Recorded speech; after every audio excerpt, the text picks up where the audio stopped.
Hey everyone, it's Carter King. If you're an educator, a leader, or just a parent who wants to teach kids about space, check out my newest book, Carter's Journey Through Space. It's available now on Amazon, Target, and bookstores everywhere. Come explore the universe with me.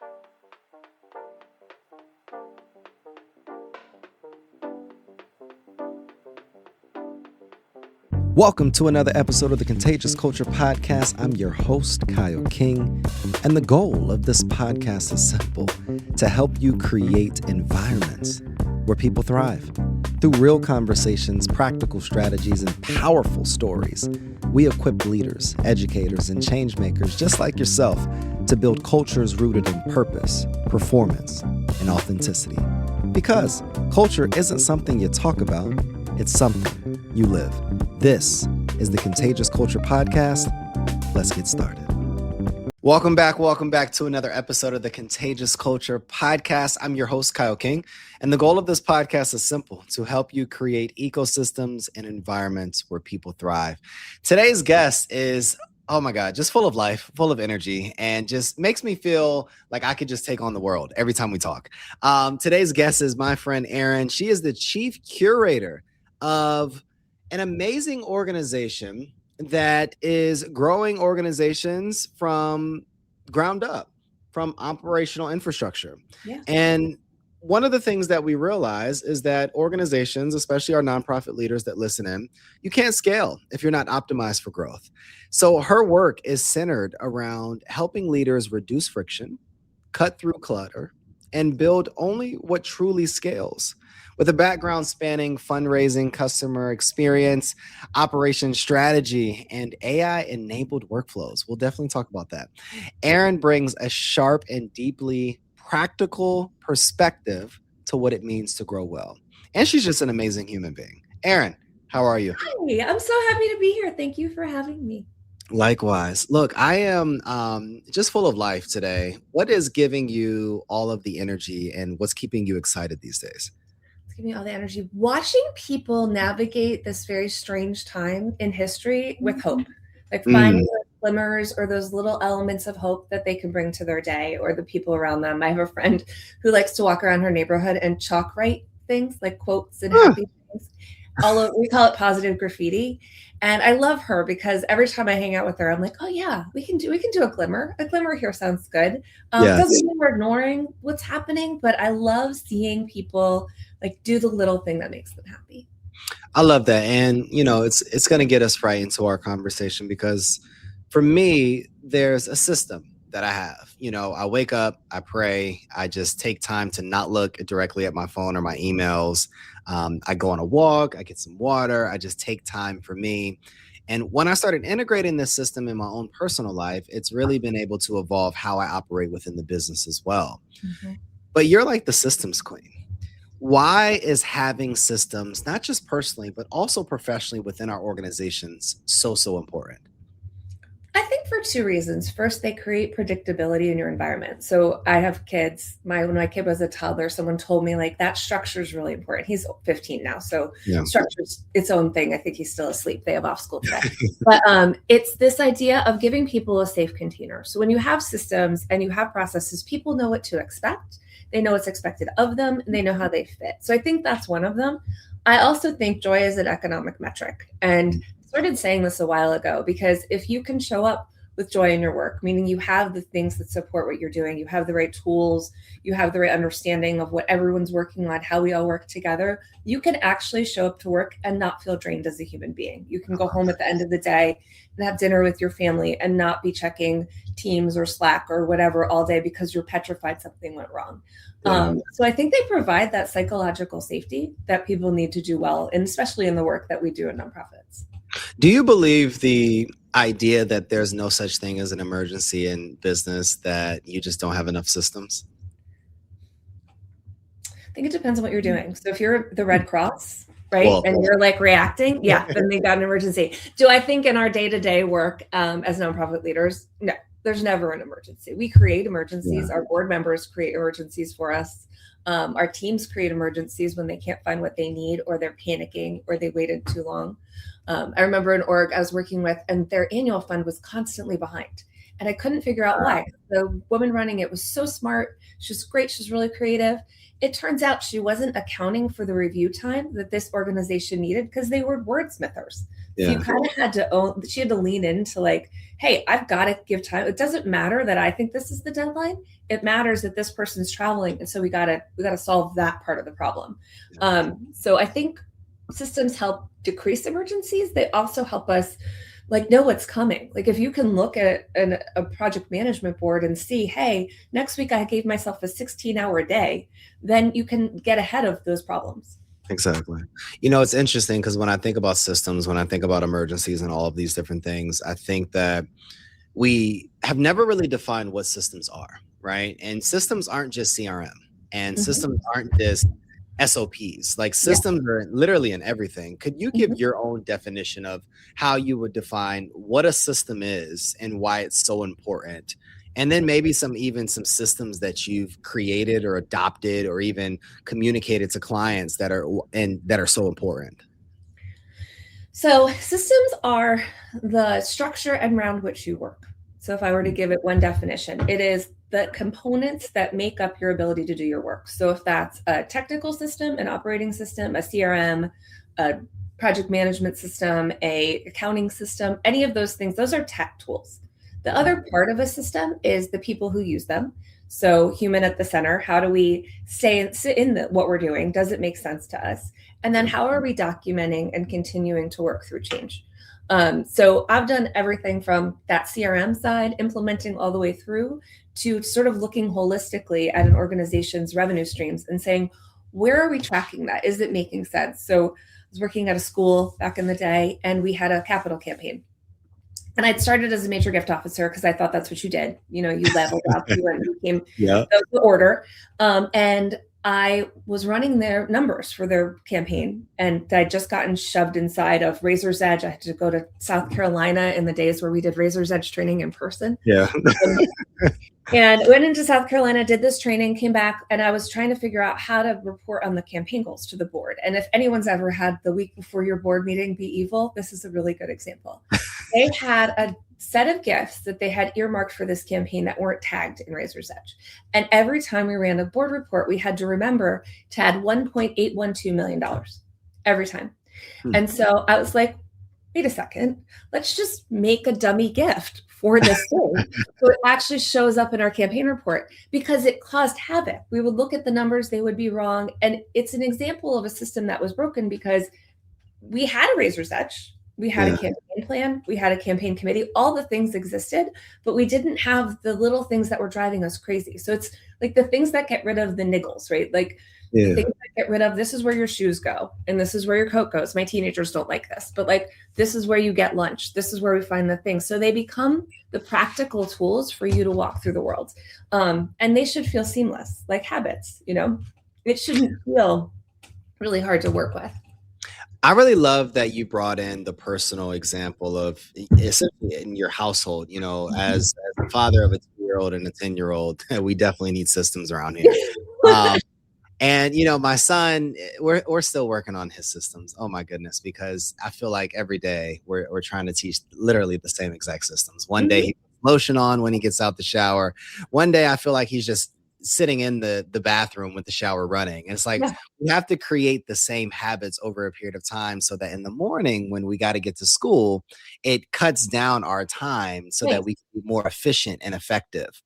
One of the things that I've read in what you do and something that you've said is that you say you do not organize operations, you edit them. What does that mean to you? So before we do anything, and it's shocking to clients because they want me to come in and start touching everything. And I will not do that. I mean, I can if that's really what we need to get through the moment, fine. But what I actually start with is taking a look at everything. So it's like spring cleaning, right? To go back to our home examples, we get everything out of the closet, every corner, every bin, every set of shoes that was hidden under something. We pull it out and we say, okay, let's look at all this. Do we still need it? Does it make sense? Where are we? Are we, keeping shoes in another closet because there's not enough room in here? Are we keeping Excel sheets because we can't track things? Like, what are we doing in this organization? How does it feel? And it's really funny. Often people will start crying and get upset because it's like I've kind of like peered into their soul and they're like, well, you're telling me I'm not doing my work well. And because we all want to feel good about work. Maslow's hierarchy of needs tells us we want to start here and we want to feel good. So I take it all out, I pull it apart, and then we say, okay, what don't we need? Where are our gaps? And let's start building from the inner spoke. So what's the thing that's got to tie it all together in terms of how you all work as an organization and where you want to be? Is it revenue that's your biggest driver, which is often the case, and that's normal and that's fine. Nonprofits are for profits. Money's not bad. And let's make sure that those counting metrics are in place. Then let's look at, the highest donors and the most intense volunteers and your board members and make sure we understand what's happening there. So not everything is equal. Unfortunately, fundraising is not a democracy. Nonprofits aren't a democracy. We're trying to democratize the world with what we do, but we also have to prioritize the work we're doing. So I like to take it apart and put it back together. My joke in my house is when I'm having a bad day, there's a closet being reorganized. It's the same. Let's just take it and figure out what needs to go in that's actually going to serve you today. And it's okay if you set up a system that doesn't work anymore. Like, what is it? It's there's a term. It's like sunk cost fallacy. Just because you set it up and it's not working, you're allowed to let it go. Like, here's your permission slip. Go walk away from it. No, definitely. I I learned that term some years ago, and it's this idea, and correct me if I'm wrong, for anybody listening, where you don't have to keep putting time, investment, and energy in something that's not working. And I think I heard that term relationally, like with certain relationships that you just continue to invest in and invest in. And I think it's the same in business. It's the same in all areas within your life. What are you seeing though, Erin? What are some of the gaps that organizations that you've worked with or even researched or even read about are constantly experiencing from a system standpoint? And how can we as organizational leaders fill those gaps? I think it's two things. I think we have a tremendous amount of turnover in this industry. And so one person will have done it the same way and they'll never have written it down. So it's a lack of documentation. I never wrote down how I did this. So someone else comes in and they think, well, this person did a terrible job, or what were they thinking? Or what does it look like? So we start to not see how they accomplished the task. And documentation is boring. Like, I'm not going to pretend it's fun. And I like it. I enjoy it. So that's my own weirdness. But documentation is not the thing everyone wants to do. Everyone wants to just do the thing, remember how they did it, and move on. The second thing is handoffs. So early in my career, I had to turn over development stuff to finance. And finance people and fundraisers don't look at the information the same way. Totally different. And so I would go into these meetings so stressed out that I had to try to justify what we had done. And then I learned about the assumption of positive intent, this idea that everybody's doing the best they can in any given moment. And I was like, oh, she's just trying to make sure we don't get audited. We eventually, right? That's her job. She doesn't need to know how the sausage was made. And I need to trust that she believes that I can do my job too. So I think handoffs is another place that gets really, really messy. I have one org that I've worked with that no one wants to own certain pieces. So no one wants to own things, and therefore everyone owns them and they drop. So we were trying to get an integration in Outlook to work. And it has taken 4 phone calls with me to figure out, why isn't this integration working? Because someone had set it up wrong and the right person wasn't owning it. So we've had to have 4 different meetings to have an Outlook plugin actually accomplish what they need, which is inefficient for them financially. It's inefficient for their team. They get frustrated and then they don't end up doing it. So when systems break, it's that idea of I either didn't know or I can't even find the bandwidth to slow down and shift this. And leaders need to give space for that. No one wants to sit up in a meeting and be like, I screwed up, right? I didn't do this 100%. Right. 100%. But we need to be able to say that. I think for me, I've had a lot of system kinks that have driven me very crazy. I was volunteering and partnering with this church at one point that I was attending. And I started serving within one of the ministries, and we were trying to operationalize a lot of their infrastructure and do some different things. And one of the things that was driving me crazy is no one knew the passwords for anything, for the website. Yeah. This person's no longer here. Yeah. That person did it on their own personal account and email. And it's just like, oh my gosh, we can't grow this thing if we can't even get access to our own system. So I'd love to know, what are some of the crazy system kinks or just inconveniences that you've experienced that probably even people listening in have also experienced? And what are some of the ways around that? So one of those is just what you said. It's the password thing. The password thing is insane. Like, it's so insane, and they keep making them more complicated. So if you haven't checked out 1Password, it's the best tool ever. Go look at it for your org. It's amazing. I think they have nonprofit pricing. I'm not positive, but it lets you have all your passwords, especially for shared accounts. So big pain point solver. The second one I see a lot of is people holding on to something they did somewhere else. So for example, I always used this CRM, right? Like, this was my CRM of choice. I take it with me wherever I go. I come in as the COO or as the director of development, and I want to bring this, instead of actually saying, what does this organization need right now? So that's a big thing I see happening over and over again. Or I always use Asana, or I always use Monday, or I always use this QuickBooks software, instead of kind of pulling back and like slowing down enough. Because when we come in somewhere, we want to look great. We want to say, yes, my hire was worth whatever you decided my value was. Like, I won this job. I want to show you that I deserve to be here. And in doing so, I sometimes see leaders either disengage people that way, steamroll over. Everybody's afraid they're going to get fired. The system they knew how to work no longer makes sense.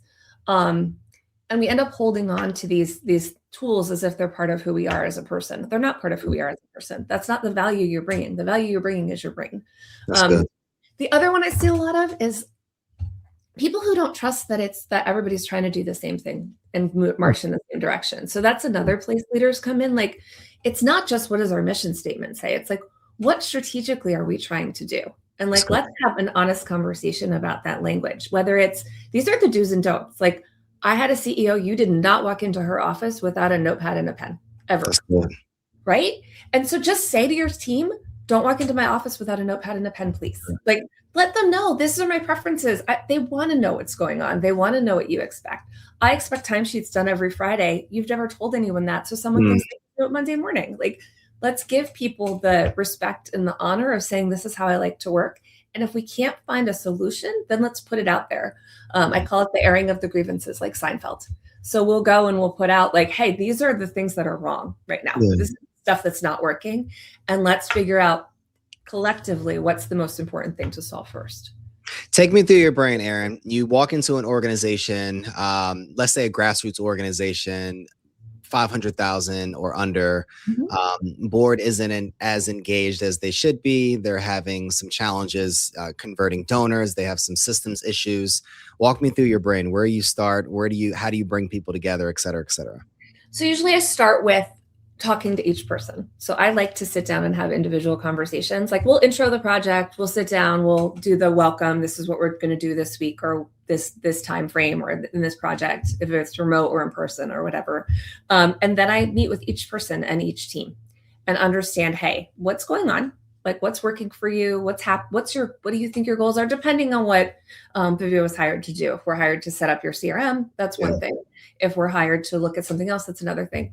And then I will deep dive into all the systems they give me. So I want to understand the people and take a look, and then I want to understand what they're using. And then if I'm seeing patterns, which typically happen, of brokenness or lack of communication, I'm going to do that sort of airing of the grievances exercise. And it's different everywhere. It depends on the culture. So if that's really uncomfortable, I have to frame it in a different way.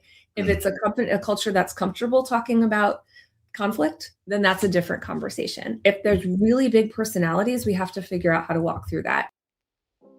Hey, it's Kyle. Sorry to interrupt your programming, but I got a quick culture check for you.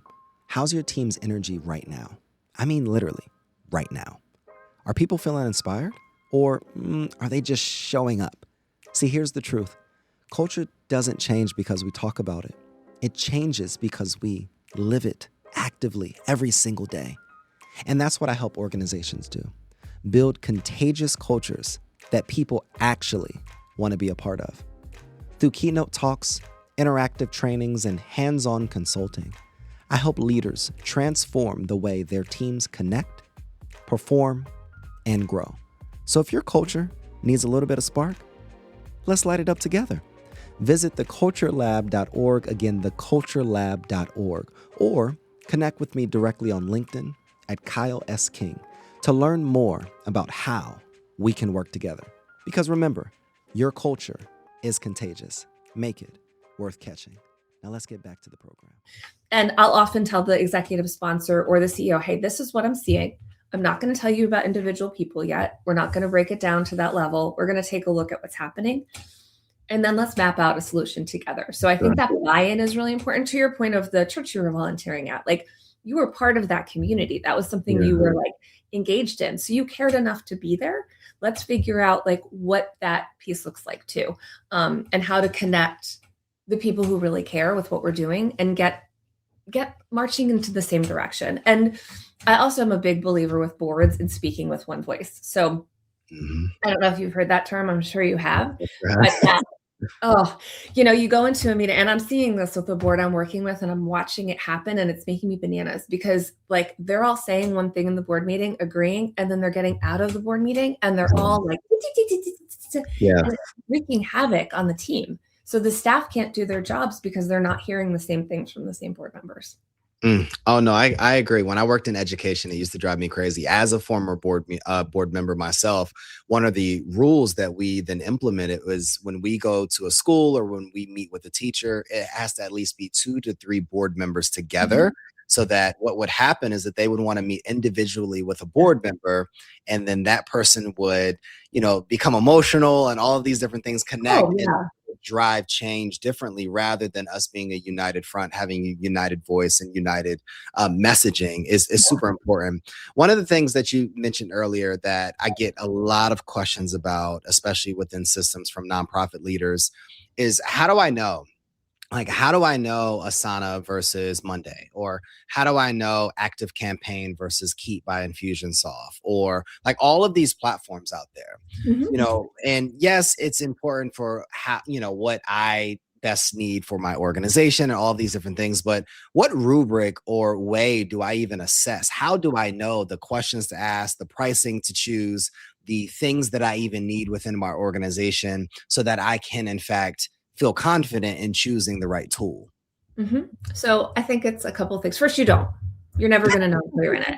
And that's normal, right? Like we have to see, I think it's what's most important to you. So I'll give you an example. I have an org I work with, and what's most important to them is that everything is integrated and talks to each other.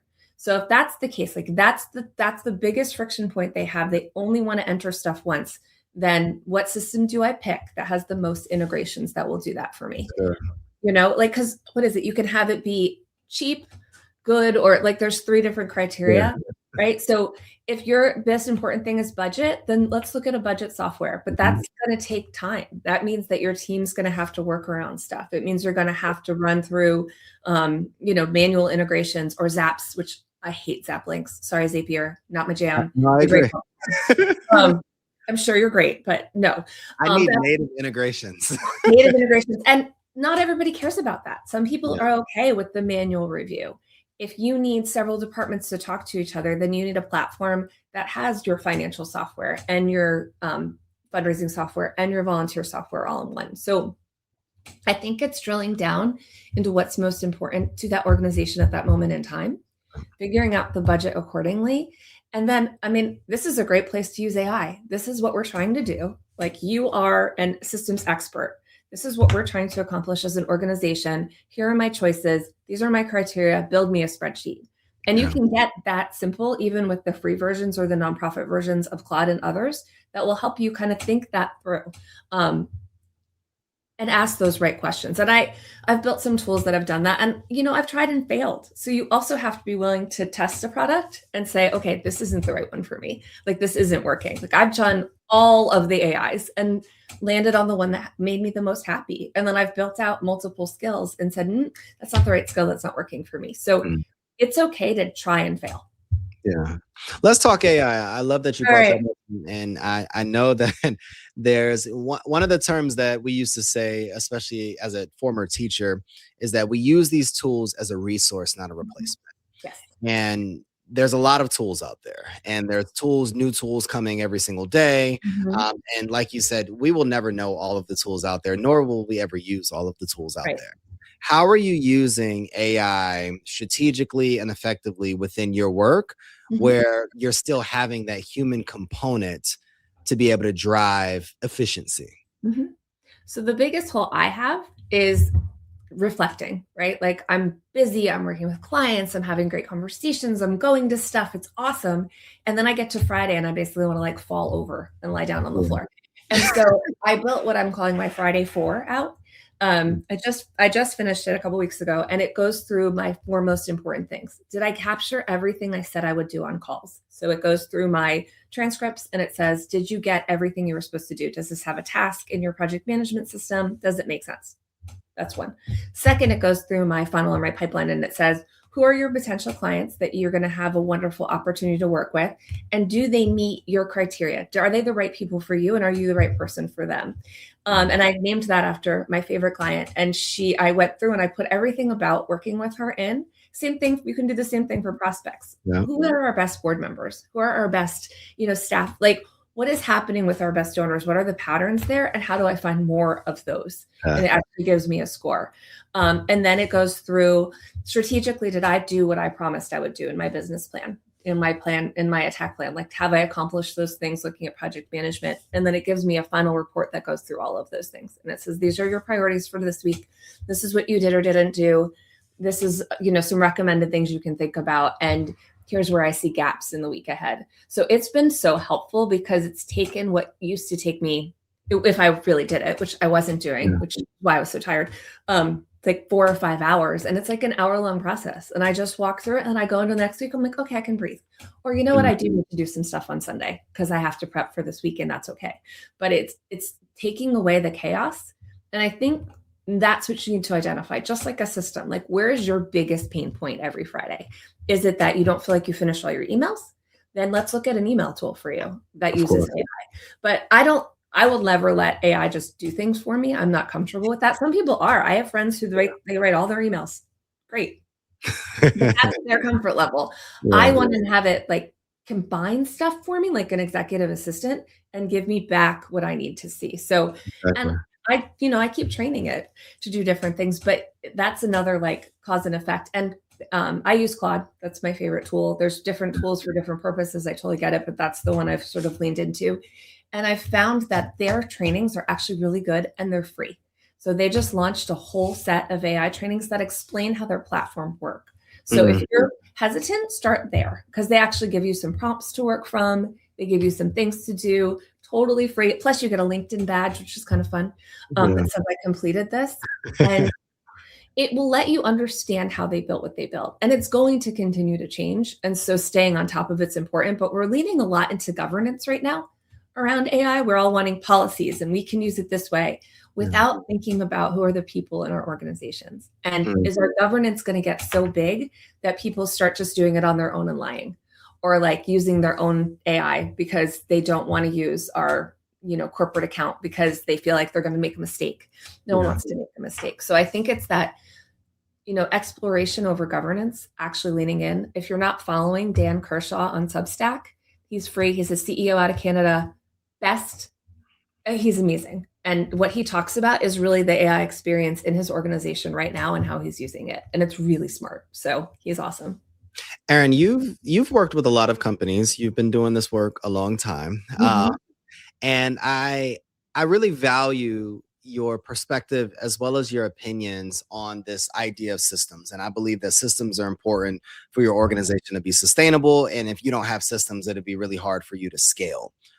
With our nonprofit leaders listening in, what are they misunderstanding about why systems are necessary for you to be able to scale your organization and your impact forward?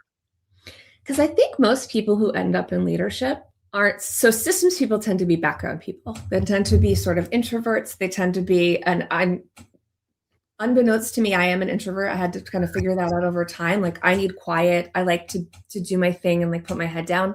Most people who end up in leadership aren't that. They're not the people who are in the background. They are the people who are happy to speak anywhere, excited, want to lead, want to think that way. So it's a very different part of your brain. And so I think it's this simultaneous, like how much money do I have to invest in this as an org? Like, so we can do this much for our programming or we buy a CRM.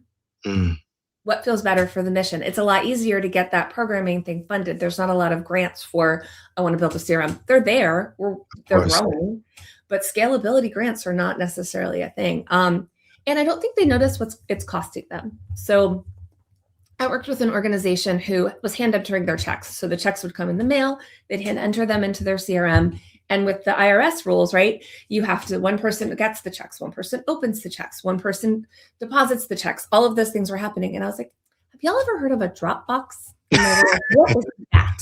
So it wasn't because they didn't want to know or they weren't willing, but they'd never thought about, oh, the bank could just process these checks for us. But then we had to get through, instead of it saying your actual address has to have a PO box on it. So then we had to talk about the PO box. But I think it's that combination of that's not what they do. That's not how they got there.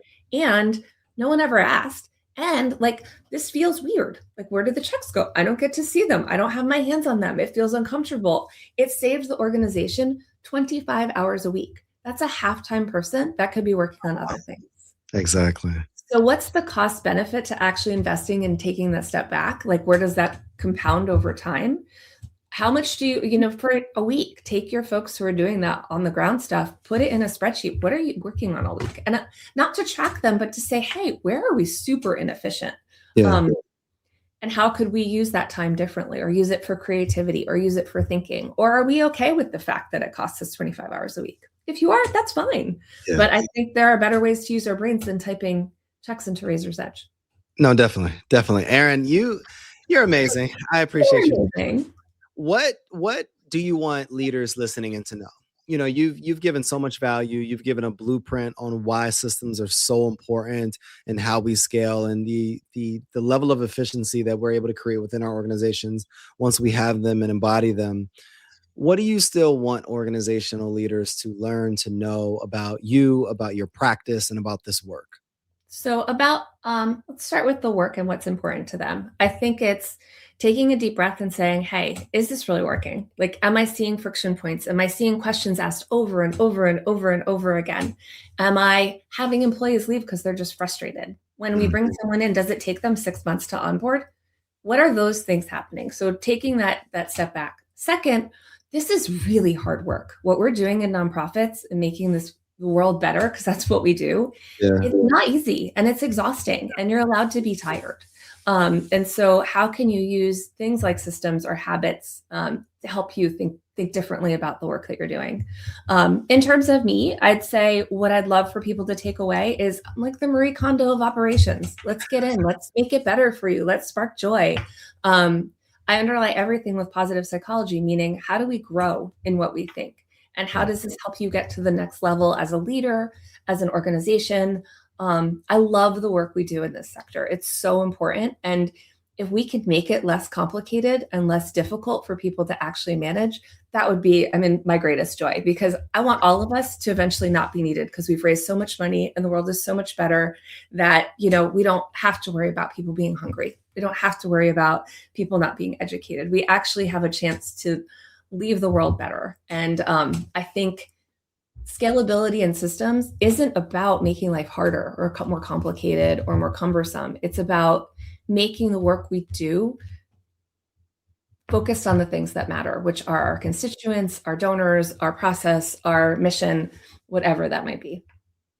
Erin, what's next for you? And what is your hope for the world within the next 5 to 10 years? Oh, goodness. Well, I want to continue to build this and work with as many nonprofits as possible. My hope for the world is that we can take a collective deep breath. I'm hoping we're in that like arrow phase. You got to pull back to pull forward. I really am. I hope that kindness is a bigger place. I look at my kids and my teenagers and this Gen Alpha way of thinking, and they're hilarious because they do care. One of my bonus daughters, will go up to random strangers. Oh my gosh, your hair looks so pretty. And it's just a different way of walking. I want more of that. And I really hope that collectively we can get there, and that we don't give up on what actually matters. Erin, where can people find you online and stay connected with you? They can find me at viviastudios.com. And I actually have a little present for your listeners. It's my clarity lens. I'll send you the link. It walks you through a problem. Why is this driving us nuts? Why isn't it working? It's one of we call it in my house, the downloadables, but I'm going to shoot you guys the link so you can have it, but download it, see if it helps you. And if it does, or it doesn't, let me know. But the goal is to let you sort of walk through a lens of how do I get to some operational clarity all on my own without anybody else. Erin, oh my God. Before we close out, you said something earlier. I want to know. You talked about this arrow moment, and one of the questions that we always ask is our slingshot moment. So is what I call it, like that moment that pulled you back in your own life, in your own career, to be able to propel you to where you are today. I'd love for you to tell our listeners, what was that moment in your life that had you do this work with so much energy, with so much joy, and just with the standard of excellence? That's such a funny question. So I have had a very strange career. If you see me on LinkedIn at all, I've done a bazillion things. I'm like, someone once called me a Swiss Army knife. And last summer, I had taken on a role that wasn't the right role for me. It wasn't. And it wasn't the right org. It wasn't the right role. And they were doing great work, but I wasn't their person. And I really wanted to be on paper. Like it was the right on paper role. Yeah. And I started to kind of collapse in on myself last summer. And I put myself through a retreat. I designed my own retreat. I just am weird like that. And I put myself through it. And at the end, I was like, I don't want to be in front anymore. Like I like the background, which I grew up in this giant, loud, I'm the quietest person in my family, and everybody's a huge personality and I'm not. And I always felt like in order to be great, I had to have that. Right. Yeah. And so I had to learn that I'm better being the person that makes you shine. And that was a really big epiphany. And it's been lots of work. I'm in lots of therapy and recover all the things, and a wonderful remarriage and an ability to say, it's okay to start over. But I think this summer, what solidified for me is I like to be in the weeds and figure out the weeds, but I really like to do it with this framework of all this years of experience. So it's not like I'm like right out of college and someone taught me how to put a CRM together. It's what does it mean in this organization that this doesn't exist? So it was a lot of reflection, a lot of crying and Pilates and yoga, and that's okay. I like crying. I think it's like the earth. And then getting to say, okay, what really sparks joy? So as part of what I do every week is that I look at my week, like what went well? Where did I feel good? Where didn't I feel good? Did I feel of service? Did I have my core desired feelings? Did I walk away from conversations being the kind of person I want to be in the world? And I think that's a big part of it is who do you want to be and how do you want to serve in the world? And you're allowed to change your mind. You're allowed to change. You're allowed to try things. You're allowed to test them. And you can just keep going. And so I think that's a piece of it. I wish it hadn't taken me quite so long to figure this out, but I also don't know if I could have, having not had all those experience and tested all those different hats. Carter and I were, my son, my 10-year-old, we were at a restaurant the other day after his soccer game. And we walked into the restaurant and there was this like big shiny word sign that said, you are exactly where you're supposed to be. Mm-hmm. And I took a picture of it. It'll probably be posted on LinkedIn within the next 2 weeks. And I feel that way about you. Like you are exactly where you need to be. I've felt that way on my own. Like I wish it didn't take me so long to do certain things or realize certain things or to have realizations in my life. And it's like, wow, it really sparked from there. But I think all of those things that we go through and experience and realize are necessary for us to be better and the opportunity to transform other people. Yeah. And there's somebody right now listening in, Erin, that's wanting to go through that transformation, not just organizationally, but personally, professionally as well. What would be that one message that you would share with them? That you don't have to prove anything to anyone. You are exactly who you're supposed to be. So I read it in Brené Brown once, and she said, you don't have to prove your worth to anyone. Like you're inherently worthy. And it was such an astounding concept to think that I didn't have to prove or be like, I was okay just as I was, perfectly imperfect, whatever the words you want to use are, but take stock of who you are and what you've already given. And you're already doing what you're supposed to do. Like you've already earned it. The universe, God, however you interpret that is already there. You just have to say, it's okay. Like, I don't have to prove anything to anybody. I can rest before I keep going. And that's a hard lesson for those of us who grew up in hustle land. Yes. Erin, you have been such a pleasure. I appreciate you so much. Anybody listening in, follow Erin on all of her platforms, connect with her, pay her. She is like, I think a lot of times we want to connect, we want to, engage, we want to ask questions, but no, Erin's going to send you an invoice and that's going directly from me. Look, if this is your first time listening to the Contagious Culture podcast, we thank you. We love you. And we just invite you to share, subscribe, and review the episode. This is another episode of the Contagious Culture podcast with Kyle King. And look, my amazing human being on the other side of the screen, Erin. Go connect, go follow, and go change a life. One of the questions that we always ask our listeners at the end of our episodes is, what type of culture are you spreading? The energy you bring is the culture you create. Go make yours worth catching. We'll see you all next episode. Thanks for tuning in to the Contagious Culture Podcast. If this episode challenged or inspired you, hey, take a second to share it with someone who's building culture in their world. Make sure to like, subscribe, and leave a review. It helps more leaders, educators, and change makers just like yourself join the movement.